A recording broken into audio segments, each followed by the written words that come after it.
নমস্কার। আজকে আমরা বাংলা শিক্ষা স্কুল ম্যানেজমেন্ট সিস্টেম এসএমএস পোর্টালের নাম্বার এন্ট্রি সম্পর্কে জেনে নেব। আমরা প্রথমেই স্কুল পোর্টালে গেলাম। স্কুলের পোর্টালে গিয়ে আমাদের ডাইস কোড এন্ট্রি করলাম এবং এখানে যে পাসওয়ার্ড আছে সেই পাসওয়ার্ড আমরা ডিফল্ট পাসওয়ার্ড বা নির্দিষ্ট পাসওয়ার্ড যেটা আছে সেটা দিয়ে ক্যাপচা সম্পূর্ণ করে আমরা সাইন ইনে ক্লিক করলাম। সাইন ইনে ক্লিক করার পর আমাদের সমস্ত ডেটা এখানে চলে এলো, স্কুল সম্পর্কিত সমস্ত ডেটা এখানে চলে এলো। আসার পর আমরা ফার্স্ট আমাদের যেটা করে নিতে হবে ল্যাঙ্গুয়েজ সেটআপ। স্কুল ল্যাঙ্গুয়েজে এসে আমাদের মিডিয়াম সিলেকশন দিতে হবে, মিডিয়াম সিলেকশন বেঙ্গলি। তারপর ক্লাস 1 সার্চ করে নিলাম। আমাদের first language Bengali, second language English. Save করে নিলাম। এইভাবে প্রত্যেকটা ক্লাসের আমাদের ল্যাঙ্গুয়েজ সেটিং গুলো করে নিতে হবে।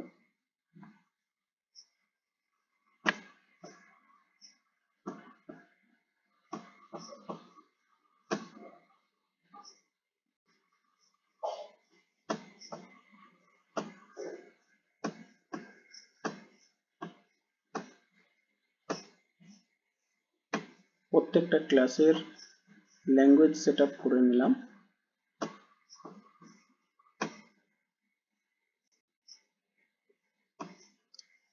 করে নেওয়ার পর আমরা স্টুডেন্ট ল্যাঙ্গুয়েজ গেলাম। বেঙ্গলি, আমাদের medium Bengali. Class wise, section wise selection করে নিলাম। সার্চ করে নেওয়ার পর আমরা দেখে নিলাম যে প্রত্যেকের subject first language, second language ঠিকঠাক এসেছে কিনা। ঠিকঠাক থাকলে আমরা এখানে সেভ করে নিলাম। নেয়ার পর আমাদের যেটা আসতে হবে সেটা ইসিএ, অর্থাৎ আমাদের ক্লাস টিচার অ্যালোকেশন এবং সাবজেক্ট টিচার অ্যালোকেশন। ক্লাস টিচারে ক্লিক করলাম। করার পর আমাদের একাডেমিক ইয়ার এখানে 2025 তো শো করে গেছে। সব মিডিয়াম বেঙ্গলি শো করে গেছে। ক্লাস টিচার আমরা নিয়ে নিলাম, ক্লাস 1 নিয়ে নিলাম, যে যার ক্লাস অনুযায়ী ক্লাস নিয়ে নিলাম। এরপর আমরা আমাদের নির্দিষ্ট যিনি শিক্ষক মহাশয় আছেন, শিক্ষিকা আছেন, ওনার নাম দিয়ে অনেক ট্যাগ করে দিলাম। তো আমাদের ক্লাস টিচার সিলেকশন হয়ে গেল। এরপর subject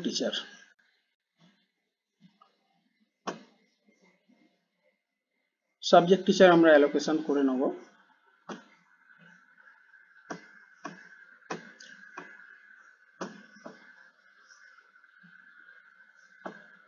summative evaluation 1 subject teacher হিসাবে আমরা অ্যালোকেট করে নেব।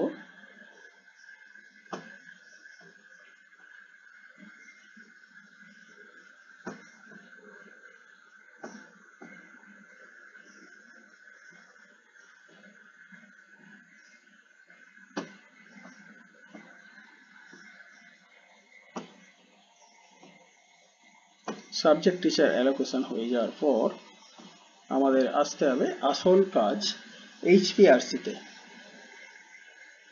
ফরম্যাটিভ ক্লিক করলাম।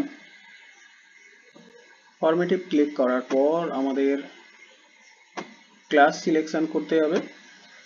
ক্লাস সিলেকশন করার পর অটোমেটিক্যালি এখানে ফুল কমপ্লিট, আমাদের ল্যাঙ্গুয়েজ সেটা ফুল কমপ্লিট হয়ে যাওয়ার পর এখানে আমাদের সাবজেক্ট দিয়ে দেবে, স্ট্রাম দিয়ে দেবে এবং ক্যাটাগরি দিয়ে দেবে। ক্লাস 1-এ যেহেতু আমার এখনো কমপ্লিট হয়নি তাই পুরোটা দিচ্ছে না। এখন ফরম্যাটিভ করা যাচ্ছে না, যাই হোক আমরা দেখে নেব লার্নিং পার্সপেক্টিভ অফ এলপিসিডির এই অপশনটা আমরা দেখে নেব।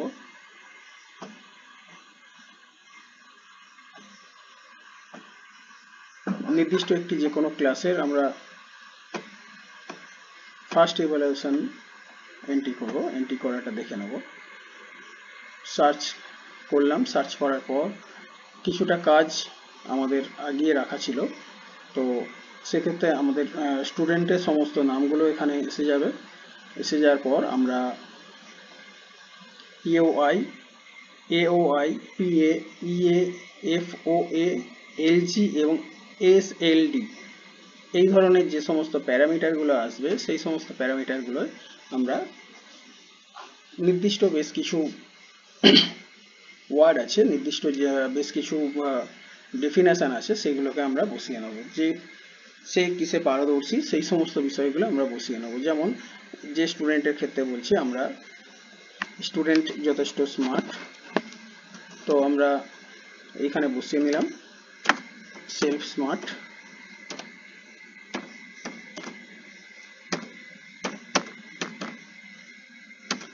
তারপর ওর ড্রয়িংয়ে ইন্টারেস্ট আছে, ড্রয়িং বসিয়ে নিলাম।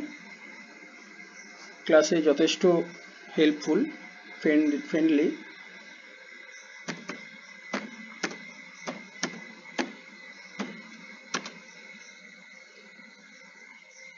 ক্লাসের যে কোনো বিষয়ের সঙ্গে ও অ্যাডজাস্ট করে নিতে পারে, অ্যাডজাস্টেবল।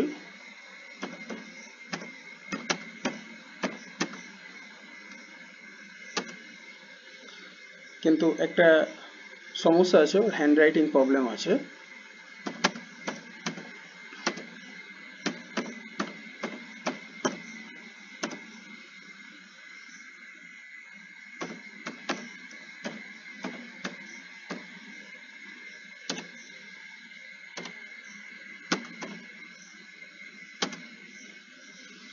নেক্সট, ওর কি বিষয়ে ইমপ্রুভমেন্টের দরকার, ওর হ্যান্ডরাইটিং স্পিডের এবং হ্যান্ডরাইটিং ইমপ্রুভমেন্টের দরকার।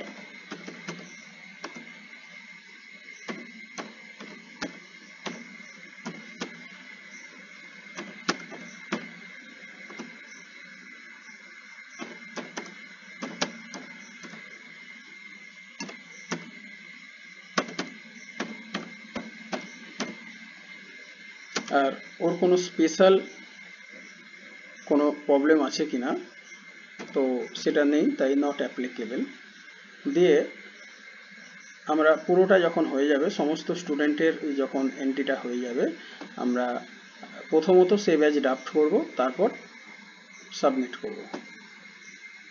সেভ অ্যাজ ড্রাফট করে দিলাম, আমরা এই স্থান থেকে বেরিয়ে এলাম। আমাদের নেক্সট অপশন থাকছে যতক্ষণ না ফরমেটিভ কমপ্লিট হচ্ছে আমরা সাবমেটিভ করতে পারবো না। আর বিহেভিয়ারাল কগনিটিভ, তো এটাও আমরা এখন বর্তমানে করতে পারবো না।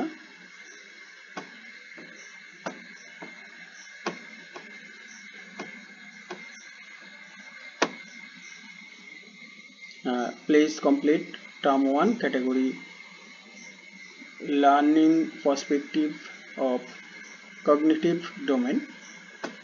এটা কমপ্লিট হয়ে যাওয়ার পর তবেই আমরা বিহেভিয়ারাল কগনিটিভ কমপ্লিট করতে পারবো, এবং ডিপিএলএসও তাই। তো বর্তমানে আমরা শিখে নিলাম learning perspective of cognitive domain কিভাবে আমরা ফিল আপ করবো আমাদের HPRC-তে। পরবর্তী ভিডিওতে আমরা আলোচনা করব আমাদের ফরমেটিভ যখন ওপেন হয়ে যাবে এবং আমার পুরো অ্যালোকেশন, টিচার অ্যালোকেশন এবং ল্যাঙ্গুয়েজ সেটআপ যখন কমপ্লিট হয়ে যাবে, তারপর আমরা নিশ্চয়ই ফরমেটিভটা করতে পারবো। তো সেই বিষয়ে আমরা পরবর্তীতে আবার আলোচনা করব।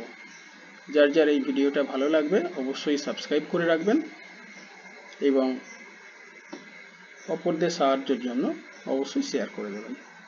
ধন্যবাদ।